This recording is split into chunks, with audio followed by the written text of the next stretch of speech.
بسم اللہ الرحمن الرحیم۔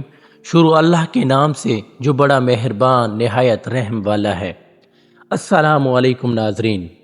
حاضرین کرام، ہاروت و ماروت کون تھے؟ بابل کا کنواں کہاں ہے؟ اور ہاروت و ماروت کا جادو کس طرح کا تھا؟ یہ وہ سوالات ہیں جن کے جوابات تو بہت ہیں اور لکھنے والوں نے بھی بہت کچھ لکھا ہے، لیکن ان قصہ کہانیوں میں جوابات تلاش کرنا گہرے سمندر میں موتی نکالنے کے مترادف ہے۔ بنیادی طور پر ہاروت و ماروت کے متعلق دو روایات ملتی ہیں، ایک وہ جو قرآن و احادیث اور مورخین کے اقوال میں ملتے ہیں، اور دوسری وہ جو تورات و انجیل اور اسرائیلی روایتوں میں آتی ہیں، جبکہ ان بیشتر اسرائیلی روایتوں کو مورخین نے لکھا ہے۔ اس ویڈیو میں ہم دونوں طرح کی روایتوں اور واقعات کو مکمل پیش کریں گے۔ روایات کے مطابق حضرت ادریس علیہ السلام کے زمانہ میں ایک مرتبہ آسمانوں اور زمین کے پردے کھول دیے گئے تو فرشتوں نے زمین پر آباد انسانوں کو دیکھ کر تعجب کیا اور بولے، یا رب العالمین، تیرے یہ بندے گناہوں میں اس قدر مبتلا ہیں کہ اس کی کوئی حد نہیں۔ اگر ان کی جگہ ہم وہاں ہوتے تو کبھی تیری نافرمانی نہ کرتے۔ اللہ تعالی نے فرمایا کہ انسانوں کو غصہ اور شہوت دی گئی ہے، اگر تمہیں بھی یہ چیزیں دی جاتیں تو تم بھی گناہوں میں مبتلا ہو جاتے۔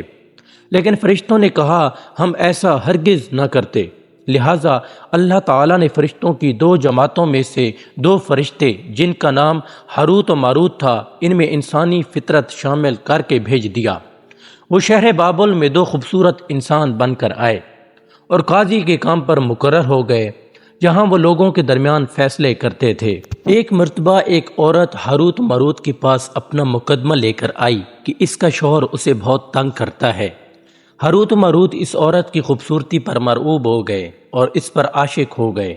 انہوں نے زنا کی خواہش کی، مگر عورت نے انہیں کہا کہ میں تمہاری یہ خواہش تبھی پوری کروں گی جب تم بت کی پوجا کرو گے، شراب پیو گے یا پھر میرے شوہر کو قتل کر دو گے۔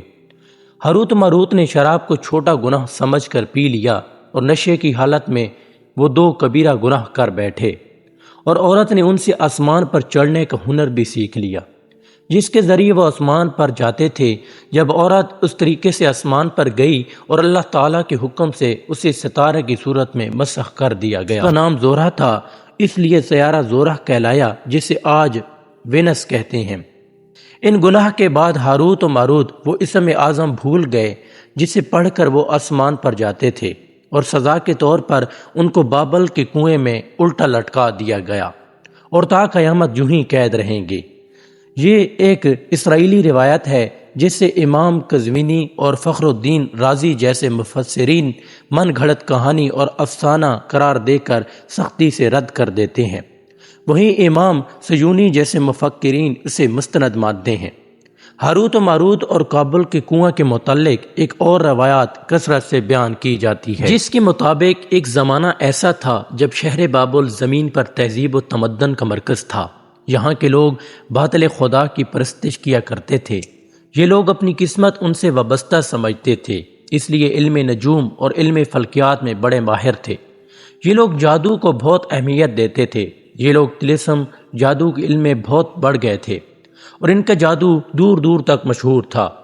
جب حضرت سلیمان علیہ السلام کی حکومت آئی تو انہوں نے ان لوگوں کو اس شرکیہ عمل سے روکا اور ان کی جادو کی تمام چیزوں کو اور کتابوں کو اپنی عظیم کرسی کے نیچے دفن کر دیا تاکہ اس فتنہ انگیز علم کا جڑ سے خاتمہ ہو جائے۔ جب حضرت سلیمان علیہ السلام کا وصال ہوا تو شیطان نے دوبارہ ان کتابوں کو کھوج ڈالا اور لوگوں کو کہا کہ حضرت سلیمان علیہ السلام نعوذ باللہ پیغمبر نہیں تھا، بلکہ ان کتابوں کے ذریعے حکومت کیا کرتا تھا۔ بنی اسرائیل نے شیطان کی پیروی کی اور دوبارہ ان کتابوں کو پڑھ۔ اللہ تعالیٰ نے حضرت سلیمان علیہ السلام پر لگائے گئے الزامات کی نفی کرتے ہوئے سورہ بقرہ میں فرمایا ہے، اور انہوں نے اس چیز کی پیروی کی جو شیطان سلمان کی بادشاہت کے وقت پڑھتے تھے، اور سلیمان نے کفر نہیں کیا تھا لیکن شیطانوں نے ہی کفر کیا۔ لوگوں کو جادو سکھاتے تھے، اور اس چیز کی بھی جو شہر بابل میں جو ہاروت و ماروت دو فرشتوں پر اتارا گیا تھا، اور وہ کسی کو نہ سکھاتے جب تک یہ نہ کہہ دیتے کہ ہم صرف آزمائش کے لیے ہیں، تو کافر نہ بن۔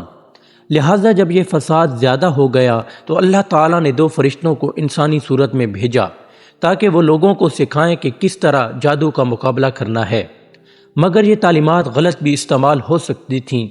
حالانکہ فرشتے لوگوں سے کہتے یہ تمہارے لیے ایک آزمائش ہے، لیکن وہ پھر بھی ایسے کاموں میں پڑ گئے جو انسانوں کے لیے نقصان کا باعث تھا۔